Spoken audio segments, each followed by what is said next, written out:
একদম contemporary art form নিয়েই করছে। তো সেটা গিমিক কি থাকবে বলতে পারছি না, কারণ ওইভাবে আমি পারিও না। উৎসবের আগমনে শরতের আবাহন। আর আজ 29শে জুন, আরও একটি রবিবার। কিছুদিন আগেই রথযাত্রা গেছে। জগন্নাথদেব এখন মাসির বাড়িতে রয়েছে। আর এমতো অবস্থায় দুর্গাপুজোর কাউন্টডাউন বলছে হাতে আর 90 দিনও বাকি নেই। কলকাতা দুর্গাপুজোয় একে একে শারদ সূচনার অনুষ্ঠান চলছে। তবে কলকাতা দুর্গাপুজোয় বেশ কিছু দুর্গাপুজো রয়েছে যারা বিগত কয়েক বছরে নিজেদের নাম একেবারে শীর্ষস্থানে নিয়ে চলে এসেছে। তার মধ্যে অন্যতম সল্টলেক একে ব্লক অ্যাসোসিয়েশন। সল্টলেকের যে দুর্গাপুজোর জোন, তার মধ্যে একটা অন্যতম নামজাদা দুর্গাপুজো। গত বছর বাড়ি বিন্দু এই ভাবনার মাধ্যমে একটা মাইলস্টোন তৈরি করেছিল দুর্গাপুজোয় তারা। একটা অসাধারণ মণ্ডপ এবং একটা জল তরঙ্গ যেটা সৃষ্টি হয়েছিল তাদের মণ্ডপে, আমরা প্রত্যেকেই দেখে অভিভূত হয়ে গিয়েছিলাম। সেই মণ্ডপ প্রত্যেকের প্রশংসায় কিন্তু চর্চিত হয়েছিল এই একে ব্লক অ্যাসোসিয়েশন। এশিয়ান পেন্টসের শারদ সম্মানেও ভূষিত হয়েছিল এই একে ব্লক অ্যাসোসিয়েশন 2024-এর দুর্গোৎসবে। 2025-এর দুর্গোৎসবের তাদের আজ শুভ সূচনা। কী চমক থাকছে এবছর একে ব্লক অ্যাসোসিয়েশনে এবং তাদের শারদ সূচনার অনুষ্ঠান কিভাবে সেজে উঠেছে সবটা ঘুরে দেখাবো আজকের এই ভিডিওতে। ঘড়ির কাঁটায় এখন প্রায় 11টা বেজে গেছে, আর এই মুহূর্তে আমরা এসে উপস্থিত হয়েছি সল্টলেক একে ব্লক অ্যাসোসিয়েশনের পুজো প্রাঙ্গণের সামনে। আজ তাদের খুঁটি পুজোর অনুষ্ঠান, আর এই মাঠেই তাদের কিন্তু খুঁটি পুজো হয়ে থাকে এবং পুজোর যে মণ্ডপ সেটিও হয়ে থাকে। চলো তোমাদের ঘুরে দেখাই তাদের এবছরের শারদ সূচনার অনুষ্ঠান কিভাবে সেজে উঠেছে। 38তম বর্ষে একে ব্লক অ্যাসোসিয়েশনের যে মঙ্গল খুঁটি তা ইতিমধ্যেই কিন্তু এখানে রাখা রয়েছে, খুব সুন্দরভাবে সাজানো হয়েছে এবং এই মঙ্গল খুঁটিকে কেন্দ্র করে যে পুজোর কাজ তাও কিন্তু ইতিমধ্যে শুরু হয়ে গেছে। খুব সুন্দরভাবে কিন্তু পুজোর কাজ চলছে। ঠাকুরমশাই মন্ত্রপাঠ করে যে পুজোর কাজ তা এগিয়ে নিয়ে চলেছেন। সল্টলেক একে ব্লক অ্যাসোসিয়েশনের এই খুঁটি পুজোর সম্পন্নের মাধ্যমেই তাদের 25-এর শারদ যাত্রার শুভ সূচনা হয়ে যাবে আজকে থেকে। গত বছর এই মাঠেই একে ব্লক অ্যাসোসিয়েশন তাদের বিরাট মণ্ডপ গড়ে তুলেছিল এবং আমরা দেখেছিলাম বাড়ি বিন্দু শিল্পী ভবতোষ সুতারের হাত ধরে একটা অভূতপূর্ব মণ্ডপ গড়ে উঠেছিল সল্টলেক একে ব্লক অ্যাসোসিয়েশনে। আজ 38তম বছরের দুর্গাপুজোর শুভ সূচনা একে ব্লক করতে চলেছে তাদের খুঁটি পুজো সম্পন্ন এবং খুঁটি স্থাপনের মাধ্যমে। আর এই যে মঙ্গল খুঁটি স্থাপন তার মাধ্যমেই কিন্তু শুরু হয়ে যাবে তাদের মণ্ডপ নির্মাণের কার্যের একেবারে সূচনা হয়ে যাবে। আর সল্টলেক একে ব্লক অ্যাসোসিয়েশনের 38তম বছরের শুভ সূচনা ঠিক এই জায়গায় কিন্তু খুঁটিটি স্থাপন হতে চলেছে।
হোম যজ্ঞের কাজ, সেই হোম যজ্ঞের পর্ব চলছে এখন এই মুহূর্তে।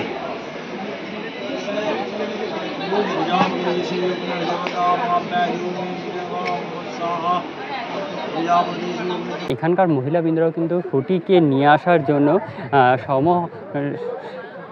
তো এখানে আপনারা দেখতেই পাচ্ছেন খুঁটিটাকে কিন্তু এখানকার যে মহিলাবৃন্দরা তারাও কিন্তু হাত লাগিয়ে দিয়েছে। তারাই প্রায় কিন্তু খুঁটিটাকে তুলে নিয়ে যাচ্ছে যথাস্থানে, যেখানে খুঁটি স্থাপনের মাধ্যমেই 2025-এ শারদ সূচনা হতে চলেছে সল্টলেক একে ব্লক অ্যাসোসিয়েশনে।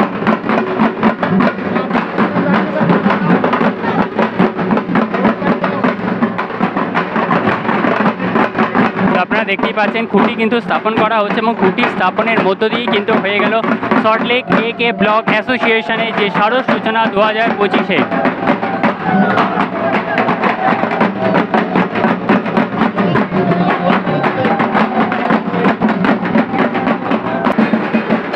তো আপনারা দেখতেই পাচ্ছেন সল্টলেক AK ব্লকের যে ব্যানার তা কিন্তু উন্মোচন হয়ে গেছে। এবছরে তাদের থিম হচ্ছে যুক্তি তর্ক। প্রতিমায় রয়েছে অরিঘ্ন সাহা, পরিকল্পনা নির্দেশনায় রয়েছে বিশ্বনাথ দে।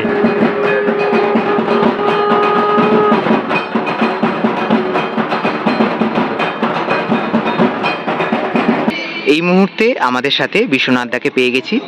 আর বিশ্বনাথ দা, তোমার কাছে প্রথমে প্রশ্ন থাকবে যে সল্টলেক AK ব্লকে সাথে কি তোমার এটা প্রথম কাজ হচ্ছে? একেবারে সল্টলেক শুধু AK ব্লক শুধু নয়, মানে সল্টলেকেই আমি প্রথমবার কাজ করতে এসেছি। আচ্ছা, এর আগে কখনো আমি সল্টলেকের সেই অর্থে পুজোও দেখিনি। পুজোর সঙ্গে আমি একেবারেই পরিচিত নই। কিছু যোগাযোগের মাধ্যমে এবার কথা হয়েছে এই পুজোটা করার জন্য। 38 বছরের পুজো এবং সল্টলেকের বুকে এই পুজোটা বিগত কয়েক বছর ধরে তো একটা জায়গা তৈরি হয়েছে এবং বিগত বছরেও এই পুজো কলকাতার একটা শ্রেষ্ঠ পুজো হিসেবে প্রতিপন্ন হয়েছে। তো সেখানে একটা চ্যালেঞ্জ এই পুজোটাকে আবার সেই জায়গাটা ধরে রাখা, সেই জন্যই কথা বলা এবং সল্টলেকে প্রথমবারই বলা যায়। তো আমরা দেখেছি AK ব্লক তো গত বছর একটা চমকপ্রদ কাজ আমরা দেখতে পেয়েছি। এবছর তোমার কাছে দায়িত্ব এসে পড়েছে, কি পরিকল্পনা রয়েছে এই AK ব্লককে নিয়ে? পরিকল্পনা, প্রত্যেকের তো বিভিন্ন নিজস্ব স্টাইল থাকে কাজের, মানে খুব একটা চমক বা গিমিক ওই ধরনের কাজ তো আমি আগে কোনোদিন করিনি বা করিও না। আমার কাছে নিজস্ব স্টাইল আছে, আমার একটা ঘরানা আছে, আমি সেই নিজস্ব স্টাইলেই একটা কাজ করতে চলেছি আর কি। ভাবনা চিন্তা রয়েছে সেখানে, একদম কন্টেম্পোরারি আর্ট ফর্ম নিয়েই কাজ। তো সেটা গিমিক কি থাকবে বলতে পারছি না, কারণ ওইভাবে আমি পারিও না। পুরো কাজটা যেভাবে হয়, প্রসেসটা হচ্ছে যে কাজটা চলতে চলতে গিয়ে একটা জায়গায় শেষ হয়। তো আমরা একটা বিষয় ভাবনা মোটামুটি ভেবেওছি, সেটা বলছি না কেন এরপরে উন্মোচিত হবে। তো সেইটা ভেবে এগোনো, তারপর কি হবে, ভিজুয়ালি কি দাঁড়াবে সেটা তো গোটা কাজটা শেষে গিয়ে বলে যায়।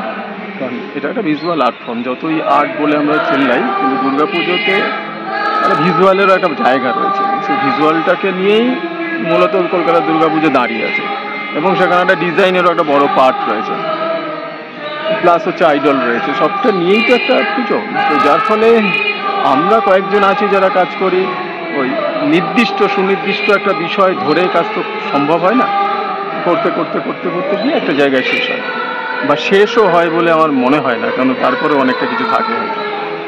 তো সেই একটা চেষ্টা, সবাই মিলে চেষ্টা করা, দেখা যাক।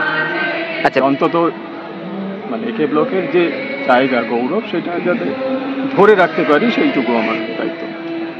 আচ্ছা, প্রতিমাতে দায়িত্বে কে রয়েছেন? প্রতিমা বানাচ্ছে খুব আমার খুব প্রিয় একটি বাচ্চা ছেলে, কম বয়সী, সবে গভর্নমেন্ট মাস্টার্স কমপ্লিট করেছে, অরিঘ্ন সাহা।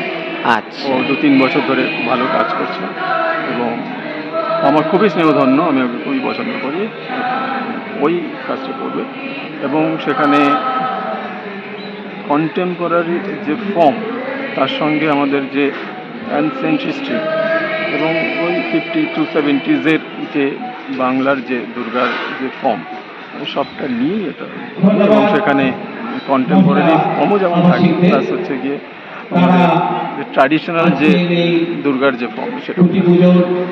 আচ্ছা, আজকে তো খুঁটি পুজো হয়ে গেল, তোমার ফিল্ড ওয়ার্ক কবে থেকে শুরু হবে?